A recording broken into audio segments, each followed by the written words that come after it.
کیا آپ کی کوئی ایسی حاجت ہے جسے پورا ہوتے ہوئے آپ نے شاید خواب میں بھی نہیں سوچا؟ جی ہاں، یہ وہ وظیفہ ہے جو ناممکن حاجات کو بھی ممکن بنا دیتا ہے۔ کیا دل میں کوئی ایسی دعا ہے جو سالوں سے پوری نہیں ہو رہی؟ ایک بات یاد رکھیں، اللہ کے ہاں دیر ہے اندھیر نہیں۔ آج میں آپ کو ایک ایسا قرآنی وظیفہ بتانے جا رہی ہوں جس نے لاکھوں لوگوں کی ناممکن لگنے والی دعائیں پوری کر دیں۔ اگر یقین کے ساتھ پڑھ لیا تو اللہ آپ کو وہ بھی عطا کرے گا جس کا آپ نے سوچا بھی نہ ہوگا۔ تو آئیے شروع کرتے ہیں، لیکن شروع کرنے سے پہلے ویڈیو کو لازمی لائک کر دیجئے اور چینل کو سبسکرائب کر دیجئے۔ ناممکن حاجات پوری ہونے کا مجرد وظیفہ۔ تو وظیفہ کچھ یوں ہے، یا اللہ یا واسع۔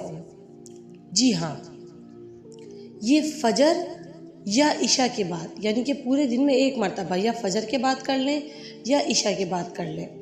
باوضو بیٹھ کر 7 مرتبہ درود پاک پڑھنا ہے اول و آخر، اور 313 مرتبہ یا اللہ یا واسع آپ نے پڑھنا ہے، اور پھر اس کے بعد جو ہے 7 مرتبہ درود پاک، جیسا کہ شروع میں بھی آپ کو بتایا ہے کہ 7 مرتبہ درود پاک اول و آخر، اور آخر میں اللہ کے سامنے اپنی حاجت اسی یقین کے ساتھ مانگیں جیسے پوری ہو چکی ہے۔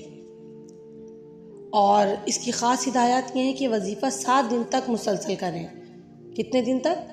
7 دن تک یہ وظیفہ مسلسل کرنا ہے، اور دل سے کریں، 100% یقین رکھیں، اور کسی کو نہ بتائیں، خاموشی سے کرتے رہیں، یعنی کہ ایک کو نہ بتائیں جی میں وظیفہ کر رہے ہوں، کسی کو پتہ نہ لگے کہ آپ وظیفہ کر رہے ہیں۔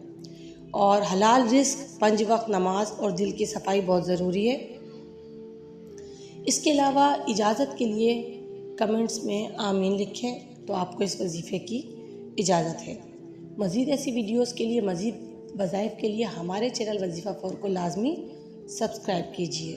جزاک اللہ۔